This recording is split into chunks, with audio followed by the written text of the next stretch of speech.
Most people, most days, are very good at not seeing. We learn it early.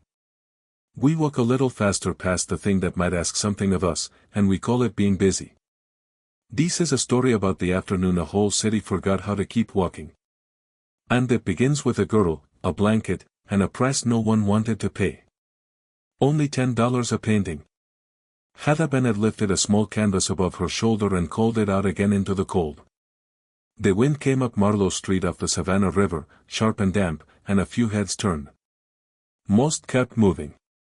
She was 14, and she stood against the brick wall between a leather goods shop and a coffee house, her old blue blanket spread out neat at her feet. 15 small canvases rested on it, arranged in 2 careful rows.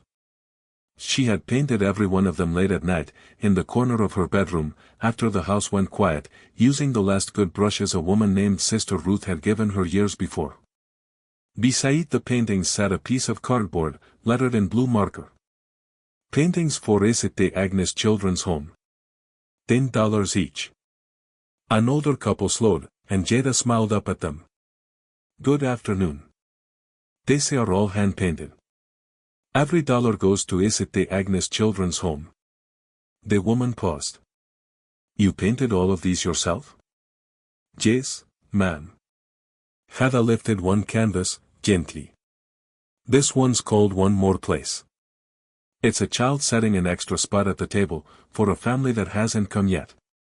He used warm light, here. I didn't want it to feel hopeless. Used, wedding.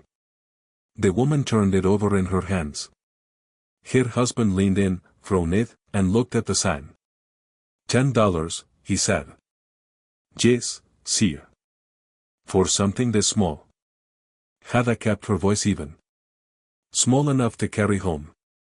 Big enough to buy a few kids their breakfast. The woman's face softened, just for a moment. Then she handed the painting back. It's sweet. We're only looking today. Thank you for stopping, Jada said. And she set the canvas back down, with care. A man in a dark coat picked up a painting of 2 children sharing a single blue blanket. He flipped it over, rubbed a corner between his thumb and finger, and said, I'll give you 5. The price is 10, sir. It's not even framed. It's still my work. He laughed, short and dismissive. Charity means people give what they can. And I'm giving my work, Jada said. $10 is the price. He stared at her, plainly surprised by the steadiness of it. Then he dropped the painting back onto the blanket. Good luck with that. A teenage girl stopped next, tugging her mother's sleeve. Ma'am, look at this one. Heather reached for the canvas before the girl's fingers could touch the still damp edge. Careful, at once knew. It's called The Gold in the Window. It's a child watching a family leave the orphanage after a visit. I painted the window gold, because even on the day you aren't the one who gets chosen, the light doesn't go anywhere. It stays. The girl looked at it a long second. That's really good. Her mother picked it up, turned it over twice, and set it back down. We don't need anything said in the house. I understand, Jada said. More people began to pause. Not enough to buy. Used enough to look. They lifted the canvases and tilted them toward the gray afternoon, and they murmured about the price, and they asked their questions. Did she have a permit? Did the children's home actually know she was out here? Was she really giving them the money, or was that just a line? Heather answered every question politely. She had answered worse. Then a sharp voice cut clean through the small crowd. Jada Bennett. She went still. A woman in a cream-colored coat pushed her way to the front. Her hair was pinned up in a flawless twist. Her lipstick was bright, and her eyes were cold enough to make the wind feel almost gentle by comparison. Paulette Bennett. Her stepmother. She stopped in front of the blanket and looked down at the paintings the way a person looks at laundry someone has dumped in the middle of a clean floor. So this is where you ran off to, Paulette said. Heather swallowed. I told you. He was going to raise money for St. Agnes. You told me you had errands. There are dishes in the sink. Laundry in the hall. And dinner not started. Paulette's gaze dropped to the small tin box beside the sign. How much did you make? Hada stepped halfway. Passe closer to it. That money is for the children's home. I asked how much. A woman nearby raised her eyebrows and leaned toward her friend. Is that her mother? My stepmother, Jada said quietly. Paulette bent and reached for the box. Hada got there first, her hand closing over the lid. Please don't, she said.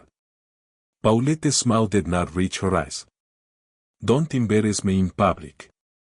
And here the afternoon turned, the way these things turn, on a single careless sentence. A man in sunglasses picked up one of the canvases and held it up. Hold on. If her own stepmother didn't even know she was out here, how do we know these paintings are really hers? They're mine, Jada said. He turned the canvas over, examining the back like a man looking for a forgery. Maybe she lifted them from somewhere and came out here with a sad little orphan story. Another woman took a step back, the way people do when doubt becomes permission. It happens. People run fake charity scams all the time. I'm not running anything, Jada said. Her voice stayed level, but something in it had gone very tight. I grew up at St. Agnes. The door of the leather shop opened, and the owner, a heavy-set man named Sal Romano, stepped out onto the sidewalk. What's the trouble out here? This girl may be selling stolen artwork, the man in sunglasses announced. They are not stolen, Jada said. Then prove it, someone muttered from the back. And Jada looked around at the ring of faces. Some were doubtful. Some were already enjoying it. A few had simply decided, the way crowds decide, that the easiest story was the one that asked nothing of them. So she reached into her canvas bag and pulled out a sketch pad and a stick of charcoal. If you think I stole them, she said, I'll draw something for you. Right now. Pick anything. The crowd went quiet. The teenage girl pointed toward the coffeehouse window. Draw the waitress. Inside, behind the glass, a gray-haired woman named Gloria Dean was filling a white mug with coffee, a small black visor pushed back on her head. Jada sat on the edge of the low brick planter, set the pad on her knee, and began. Her hand moved fast. She caught the slope of Gloria's tired shoulders. The tilt of the coffee pot. The soft, warm kindness around the woman's eyes, and the patience set into the corners of her mouth. For a few minutes, no one on that sidewalk said a word. Even Paulette stood silent.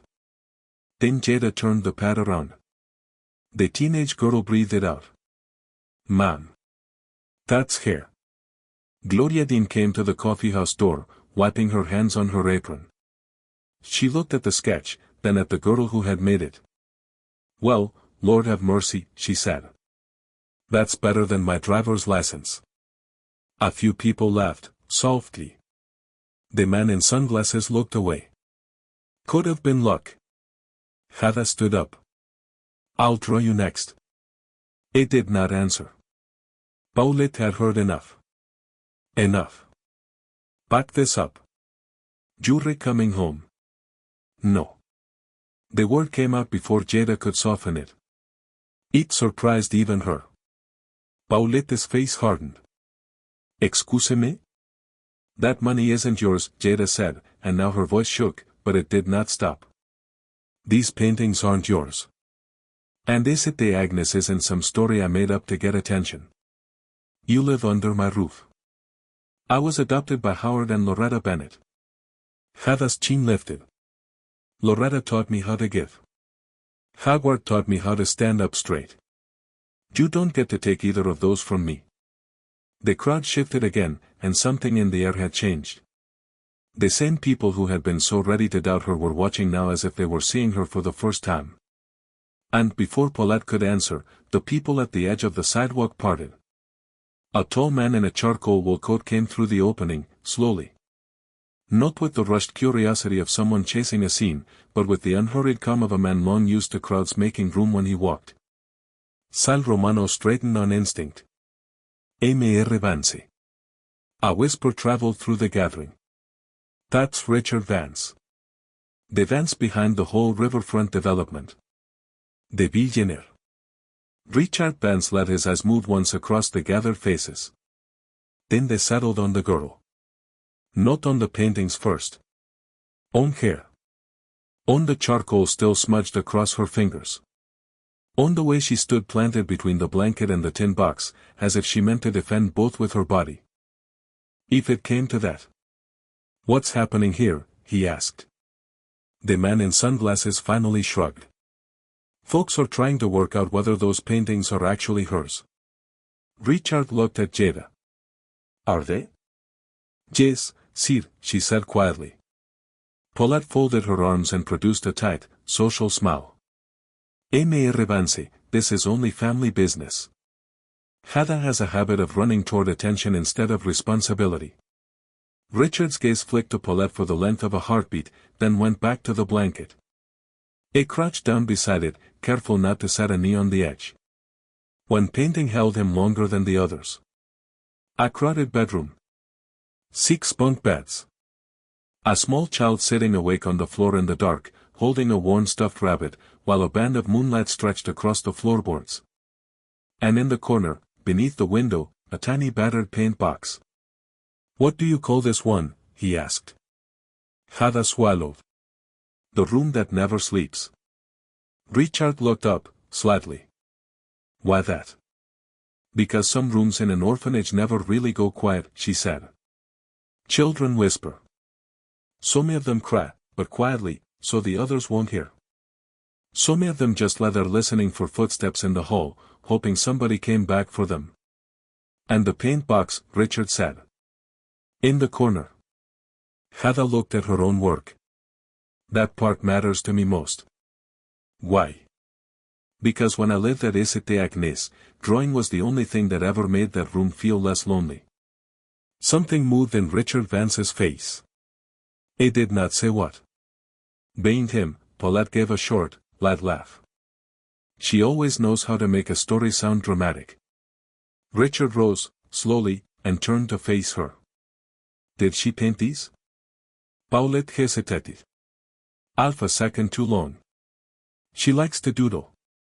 The crowd exchanged glances. Everyone there had just watched the girl draw. Richard reached for the sketch pad lying on the planter. Gloria Dean's portrait looked back up at him, finished in 4 minutes, alive on the page. You drew this just now? Yes, sir. How long did it take you? 4 minutes. Maybe 5. Gloria pushed the coffeehouse door open again. Closer to 4, she called. And she got my tired ass exactly. Right. A ripple of quiet laughter went through what was left of the crowd. Richard looked back at Jada. Where did you study? I didn't, sir. Then who taught you? Sister Ruth gave me paper, back when nobody else thought it was worth giving a kid like me anything. She paused. That was the whole lesson, mostly. Richard glanced again at the cardboard sign. Is it the Agnes Children's Home? You grew up there? Hada nodded. A hard gust of wind came up Marlowe Street and rattled the coffeehouse glass. Without quite noticing she was doing it, Jada rubbed her cold hands together. Richard noticed. Have you eaten today? He asked. I'm all right. Her stomach answered for her, a small hollow sound in the cold. Paulette sighed, loud and theatrical. She skipped lunch because she ran out of the house this morning like some kind of street performer. Hada lowered her eyes for a second. The humiliation landed harder than it should have, because Paulette always knew the exact spot to press. Richard slid a hand into his coat and took out his wallet. How much for this one? He lifted the room that never sleeps carefully, by the edges. It's $10, sir. That's all. Why only 10? Hada hesitated. Then, slowly, because people will spend $10 more easily than they'll stop and care for 10 minutes. $10 is easier to give than attention. She looked at him. I'm trying to get the attention. The $10 is just the door. Richard was quiet a moment. Then he drew $100 bill from the wallet and held it out. Heather blinked. Sir, I don't have change for that. I'm not asking for change. Then it's only 10, then write down 10 for the painting, he said, and 90 as a donation. Paulette stepped in at once. I'll hold that for her. Richard did not so much as glance at her outstretched hand. No, ma'am. Heather took the bill carefully, her fingers still unsteady from the accusations. She opened her small notebook and wrote, in neat letters, Richard Vance. $100. Painting, 10. Donation, 90. For food, blankets, and art supplies. Richard watched her write down every word. You keep records, he said. I don't want anyone ever wondering where the money went. He closed his wallet slowly. That notebook has more honesty in it than half the financial reports have signed. Sal Romano coughed into his hand and found something interesting to look at down the street. Paulette forced a smile back onto her face. Mr. Vance, Jada does get carried away with these little emotional projects of hers. Richard looked directly at her. Keeping children warm through a Savannah winter is not a little project. Paulette's expression went flat. It turned back to Jada. Will you let me buy you a hot chocolate? We can sit by the window. Your paintings will stay right where you can see them. Paulette answered before Jada could. She's coming home. Heather lifted her head. No. The word came out steadier this time. A few people exchanged glances. The same crowd that had doubted her now stood watching, as though something they did not have a name for was unfolding in front of them, on an ordinary stretch of cold sidewalk, in the last gray light of a winter afternoon.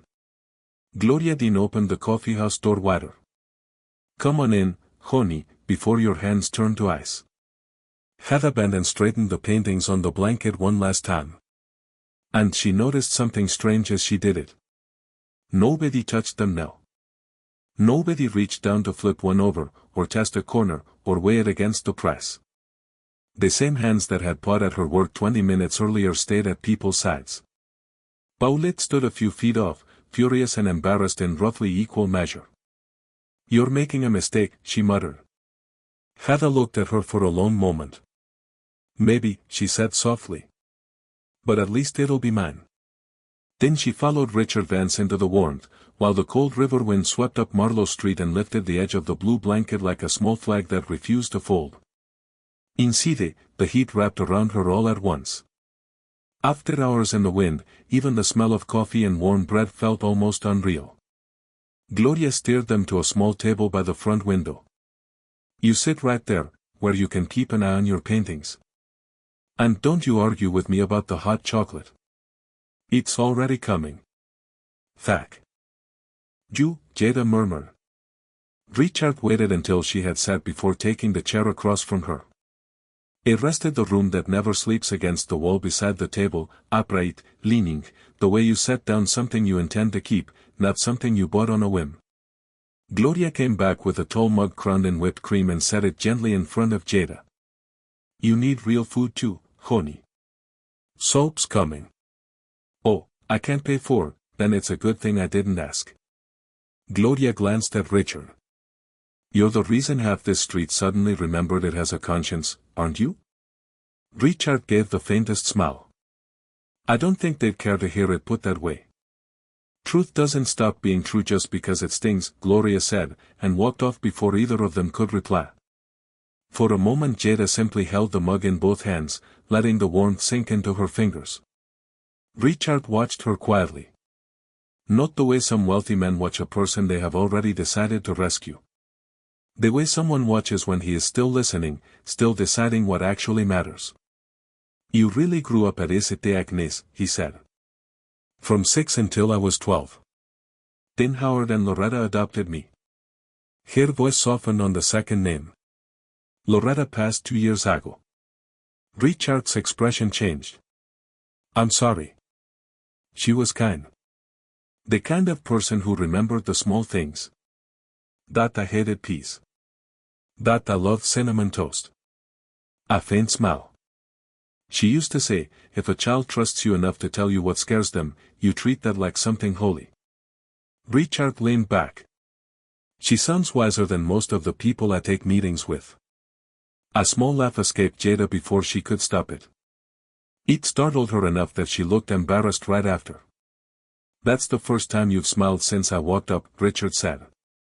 The smile faded almost as fast as it had come. His eyes drifted back toward the window, where Paulette stood arguing with Sal Romano on the sidewalk. She'll be angry when I get home, Jada admitted. Your stepmother. Yes. Richard nodded once, as if he understood more about that than he intended to explain. Gloria returned with tomato soup and half a grilled cheese. Heather opened her mouth to protest, and Gloria simply pointed a spoon at her. Eat first. Breathe later. Yes, ma'am. The soup vanished faster than Jada meant it to. Half-wet throat, she realized Richard had noticed exactly how hungry she had been pretending not to be.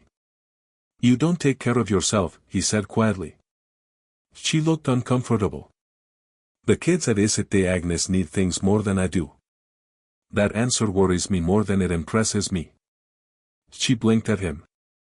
He folded his hands loosely on the table. People who spend their whole lives looking after everyone else usually end up believing they're the least important person in any room they walk into. Heather lowered her spoon. No one had ever said that to her before. Richard glanced toward the window, toward the blanket and the paintings. How long have you been painting? Since I was small. Since Isite Agnes. She smiled, faint and far away. Sister Ruth caught me drawing on the backs of old church envelopes, because we'd run out of paper. Instead of taking them away, she found me a paint box somebody had donated. Alf, the colors were dried solid. She shook her head. I thought it was the most valuable thing I had ever owned in my life. Richard looked again at the painting against the wall. The small box in the corner. Heather nodded. That's the one. That's it.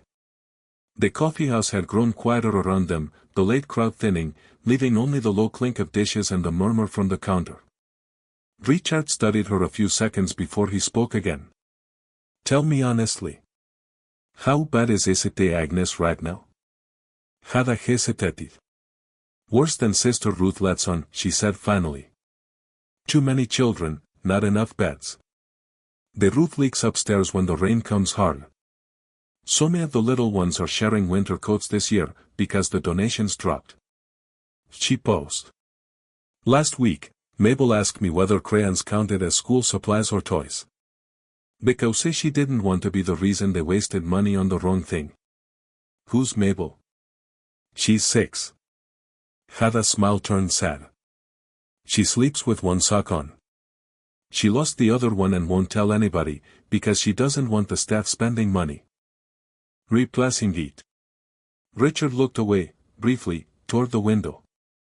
She asked me something the other night, Jada went on, softer. She asked if children get sent away when an orphanage runs out of money. The question settled heavily on the little table between them. Richard let out a slow breath through his nose. And what did you tell her? That I wouldn't let that happen. But you don't actually know whether you can keep that promise. Heather looked down into the soup. No. And for the first time since he had walked into that coffeehouse, something in Richard Vance's face went unguarded. Not the practiced warmth of a man at a charity dinner. Not calculation. Something closer to regret. My mother used to volunteer at a children's home, he said quietly. Different town, but the same long hallways.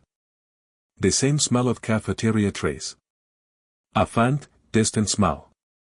She dragged me there every Christmas, whether I wanted to come or not. He usually didn't. Heather listened, very still. She told me something once. He was maybe 12. He turned the salt shaker slowly in his fingers. She said you can measure any society by one thing. How fast its children learn that they're on their own. He looked up at Jada. I haven't thought about that sentence in 30 years. And then I crouched down next to a blanket on Marlowe Street and looked at a painting of a room that never sleeps. Outside, Paulette finally turned and walked away down the sidewalk, not once looking back. Heather watched her shrink and vanish around the corner. Relief came, mixed strangely with guilt. Richard caught the look. You don't owe anyone an apology for standing up for yourself. I know. She wrapped her hands around the mug again. I'm just not used to doing it.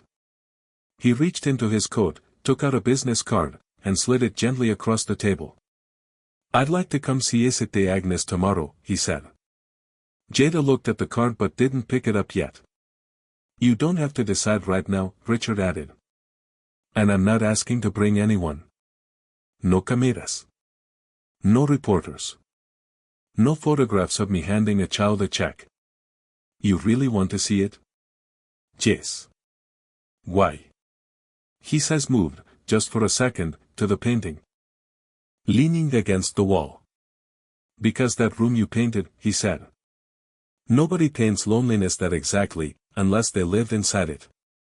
Heather looked down at the card for a long moment. Then she picked it up. Outside the window, the blue blanket still lay on the sidewalk in the fading light, ringed by small paintings that most of the city had nearly walked straight past without ever seeing. Heather left the coffeehouse after sunset, the blue blanket folded under one arm, the tin box zipped tight inside her canvas bag. The air of the harbor had turned colder, carrying the damp smell of coming rain. Richard walked beside her toward the parking lot across the street, still carrying the room that never sleeps held carefully against his coat. You don't have to walk me, Jada said. When people do that, it usually means they think I can't manage by myself. Richard glanced at her. You managed an entire hostile crowd this afternoon, alone. You think you'll be fine? It paused. I'm walking with you because I want to. There is a difference, and you should start letting yourself hear it. She looked down for a second, hiding a small smile. At the edge of the lot, a black SUV waited under a street lamp. A driver stepped out the moment he saw Richard. It's all right, Carl, Richard said. Give me another minute. Heather stopped walking. You really carry the paintings around yourself? Richard looked at the canvas in his hands. Most things people sell me end up forgotten in an office somewhere. He glanced at the painting. This one won't. The answer embarrassed her more than any compliment could have. He opened the back door and set the canvas inside, upright, gently. When he turned back, Jada was looking across the street, where Sal Romano stood locking up his shop. For a brief second, the man's eyes met hers. Then he gave her a small, stiff nod, and disappeared inside. That looked like it cost him something, Richard said. Heather laughed quietly through her nose. You noticed. I've spent 30 years around proud men with money. Breathe practically pays their heating bills. The small laughter died when she saw Paulette standing farther down the block, near the bus stop. Arms crossed, waiting. Richard followed her gaze. Do you want me to stay? No. Heather straightened. If I need someone standing next to me every time she's angry, she'll never stop being angry. I have to be able to do it by myself, at least once. Richard studied her a moment. That sounds exhausting. It is. Then a quieter figure came up the sidewalk behind Paulette. A man, mid-50s, in a worn coat, hands pushed deep into his pockets. Heather's whole posture shifted when she saw him. That's my father, she said. Howard. He reached them before Paulette could start in. He looked at the SUV, at the famous man beside his daughter, and then only at Jada. Your stepmother called me, he said. Said you were causing a scene downtown. He says moved over her, the cold reddened hands, the worn jacket, the charcoal still on her fingers. And whatever he saw there softened something in him. But that's not a scene. That's just you. Doing the thing you always do. Heather's voice came out small. Are you angry? No. Obar's jaw worked. I'm ashamed. Not of you. He glanced, just once, toward Paulette. Of how long I've let things in that house go without saying anything. Your mother would have had words for me about that. It was not a grand speech. Hogwarts was not a man of grand speeches. But Jada had waited a long time to hear even that much, and it landed like something warm in the cold. Richard watched the whole exchange without a word. When Howard finally looked at him, Richard simply extended his hand. "Your daughter is the most honest person I've met in a long time," he said. "I'd like your permission to help the home she grew up in. No strings.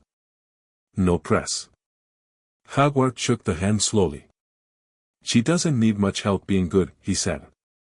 "She's been good all on her own. What she needs is people who stop making it so hard." Being them, Paulette opened her mouth. And for once, found nothing in it worth saying. The next morning, Richard Vance came to St. Agnes Children's Home, exactly as he had promised. "No cameras. No entourage." Used the man, and his driver waiting at the curb, and a girl meeting him at a chipped front door. The building told its own story before anyone said a word. Water stains spread across the upstairs ceilings in brown continents. Plastic buckets sat in the hallway, lined up like soldiers, waiting on the next rain. The windows were old and warped, sealed against the cold with tape that had long since stopped working. In the dining room, the overhead lights flickered every few minutes, as though the building itself were unsure how much longer it could keep going. And yet it was clean. Scrubbed and swept and cared for, the way a thing is cared for by people who have very little and refuse to let that show on the children. Sister Ruth met them in the front hall. She was old, and small, and entirely unintimidated by wealth. "So," she said, looking up at the famous man in the gray coat. "You're the one who's got my Jada believing the world might be paying attention." "I'm trying to be," Richard said. "Trying." Sister Ruth nodded slowly, as if she had heard the word before from richer men, and watched it come to nothing. "We'll see." She walked him through the building herself. She did not soften it, and she did not exaggerate it. She simply showed him the room with 6 bunk beds. The corner where the rain came through worst. The closet of shared winter coats, fewer than the number of children who needed them. And Richard followed her in silence, and looked at everything, and said almost nothing at all. Then a small girl appeared in a doorway, watching them. One sock on her left foot. None on her right. "That's Mabel," Jada said softly. The girl studied the tall stranger for a moment, then walked straight up to him, the way only the very young dare to. "Are you the man who's going to fix the roof?" she asked. Richard crouched down to her level. "I'm thinking about it." "Do you think it needs fixing?" Mabel considered this seriously. "When it rains, the bucket in the hall sounds like a clock," she said. Drip. Drip. Drip. And then nobody can sleep, because we're all just lying there counting it. Richard was quiet for a moment. "Nobody should have to count the rain," he said. "That's what I think," Mabel agreed. Then, having settled the matter, she wandered off. Richard rose slowly. He looked at the buckets in the hall, and the brown stains overhead, and the closet of too few coats. And when he turned to Sister Ruth, the polite distance had gone out of his face entirely. "I'm not going to write you a check and disappear," he said. "I've done that before, at other places, and I've watched the money sink into a building and change nothing. That's not what this will be." Sister Ruth crossed her arms. "And what will it be?" "It'll be a new roof, first. Before the next hard rain, not after. Then the windows. Then the beds, and the coats, and a proper studio room, with paper that doesn't run out." It paused. "And then I'm going to keep coming back, until you're sick of the sight of me, so that the day the cameras would normally show up and leave is the day I'm still here." Sister Ruth looked at him for a long, weighing moment. Then, finally, something in her old face eased.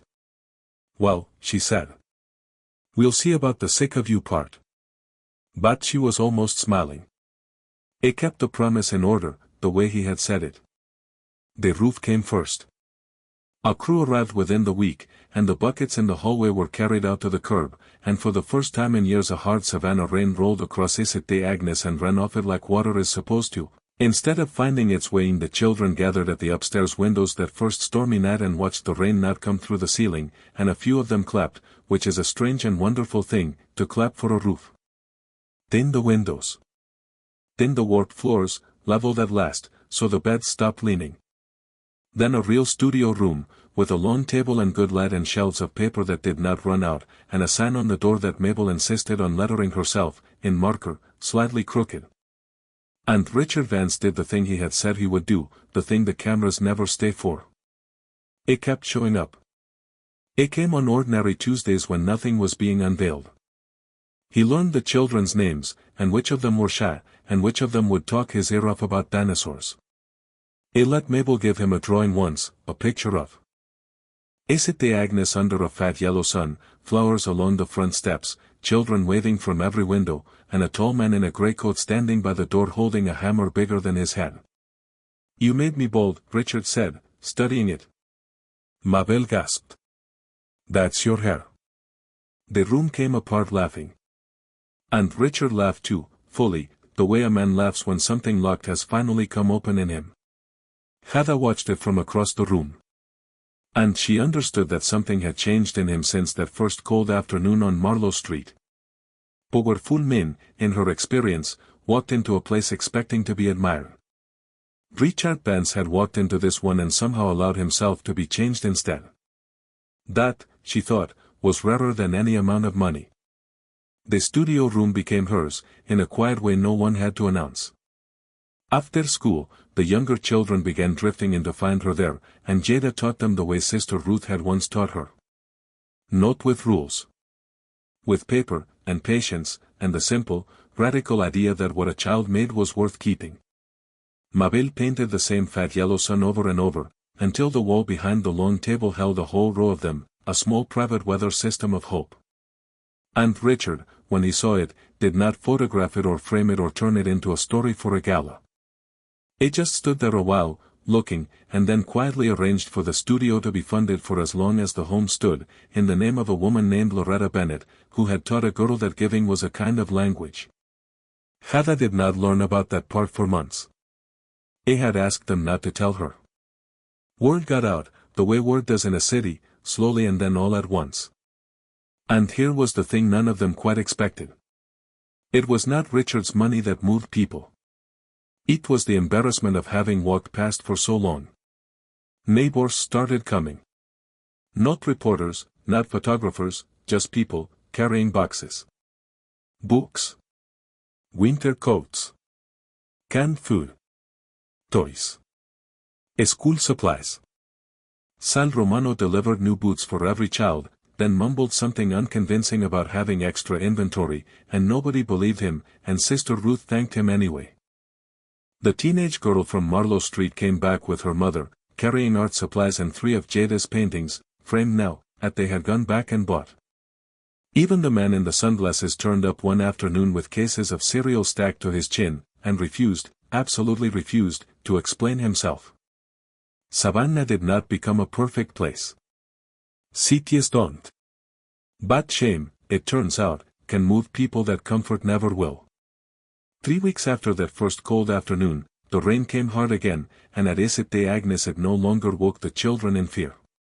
It woke them in peace. Water ran off a new roof. Fresh paint covered the upstairs halls. The old warped windows were gone. The beds sat level and steady. The dining room lights had stopped their flickering.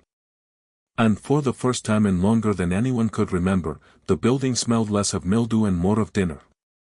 Gloria Dean had taken to coming by with enormous pots of stew, and pretending she wasn't crying every time she looked around the place. "I hate emotional renovations," she muttered, staring. "You've cried 4 times today," said a boy at the table, helpfully. 5, corrected another, proud of his count. Gloria pointed her spoon at them both. "One more number out of either of you, and you're peeling potatoes till spring."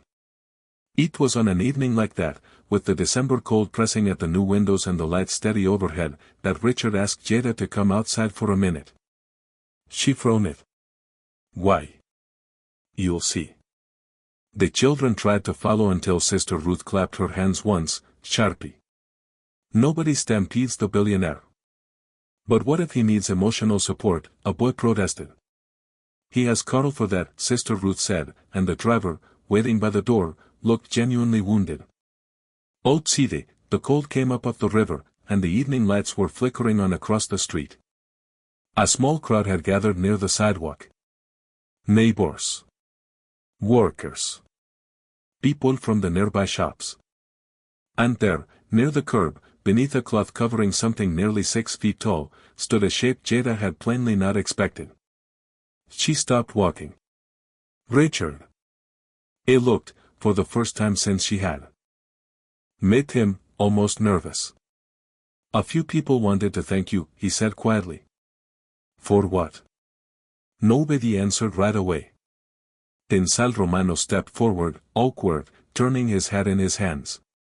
Keith, he said. This whole street spent years walking past problems that weren't convenient to see. He cleared his throat, roughly. You made us stop. I don't know how you did it with a blanket and some $10 paintings. But you did. The teenage girl smiled. My mom cried over your paintings for 2 days. I did not, her mother said, weakly. You absolutely did. Gloria Dean appeared at Jada's side, pulling her coat tighter against the wind. That little sidewalk display of yours, she said, shamed half this city into remembering that children exist. Heather already looked overwhelmed. I didn't do any of this alone. No, Richard said softly. But you're the one who started it. Before Jada could answer, Mabel grabbed the edge of the cloth. Can I pull it? Richard looked to Jada first. She stared at the covered shape, her chest tight. What is it? A reminder, Richard said. Mabel yanked the cloth down before anyone could grow more emotional than strictly necessary. The crowd went quiet. It was a bronze sculpture. And Jada went completely still. The statue showed a girl sitting cross-legged on a city sidewalk. A paintbrush in one hand. A small canvas in the other. Beside her, a tin donation box and a cardboard sign. Paintings for St. Agnes Children's Home. $10 each. But it was the expression on the sculpture's face that took the air out of Jada's lungs. Not sadness. Not pity. Determination. The quiet, stubborn kind that people carry after surviving things nobody ever claps for. At the base, a bronze plaque caught the streetlight. One girl refused to look away. And then a whole city remembered how. For several seconds, Jada could not speak. When she did, her voice broke. Richard. You shouldn't have done this. Yes, he said calmly. I should have. She looked around at the crowd. Workers. Children. Neighbors. People who had once stepped over her paintings without slowing down. And now they stood there together in the cold lamplight, looking at a bronze likeness of a girl who had spent most of her life believing she had to make herself small to be allowed any space in the world at all. And the tears came, finally, the ones she had held back through the doubt and the accusations and the cold. They came not from sadness. From the strange, overwhelming weight of being seen. Howard stepped up beside his daughter, quiet. Your mother would have lost her mind over this, he said. Heather laughed through the tears. Loretta would have said the statue made my hair look too neat. That too. Off at the edge of the gathering, Paulette stood apart. Silent. Uncomfortable. Watching a city honor the very thing she had spent years dismissing as weakness. But nobody was looking toward Paulette anymore. The story had simply moved past her, the way a river moves past a stone. Mabel tugged gently at Jada's sleeve. Miss Jada. Heather wiped quickly beneath her eyes. Yeah, sweetheart. The little girl pointed up at the statue. You look brave. Heather stared at the bronze version of herself for a long moment. Then she crouched down to Mabel's level. No, honey, she said softly. Brave was every kid in that building who kept hoping the grown-ups would finally care. He just held up a sign. And Richard Vance watched her with the same expression he had worn that first afternoon on Marlowe Street, kneeling beside a blanket, holding a painting of a room that never sleeps. Recognition. Because Jada still did not fully understand the truth of it. The city had not changed because a billionaire opened his wallet. It changed because a 14-year-old girl sat down on a cold sidewalk, refused to let invisible children stay invisible, and would not lower her price, not on her work, and not on their worth. Above them, the first Christmas lights of the season flickered on across Savannah. And through the new windows of Isite Agnes, windows that no longer let in the rain, came the sound of children laughing. For the first time in a very long time, the children inside that building did not sound temporary. They sounded like they were home. Sometimes the world does not change because of powerful people. It changes because one ordinary person refuses to walk past suffering in silence, and keeps refusing, until the silence itself becomes impossible to bear. This story is a reminder that kindness is not weakness, and that compassion is nothing to be ashamed of. Children do not need perfect heroes. They need adults who choose to see them, to protect them, and to care, before it is too late to matter. And it reminds us that a single small act of courage, even something as ordinary as a $10 painting on a folded blue blanket, can wake the conscience of an entire city. We spend so much of our lives learning how not to see. The hardest, and the bravest, thing a person can do is simply to stop. To look. And then to refuse to keep walking. This is a work of fiction, created with the assistance of artificial intelligence. All characters, events, and situations are imagined. They do not represent any real people, or any true story. This content is intended for storytelling and reflection only.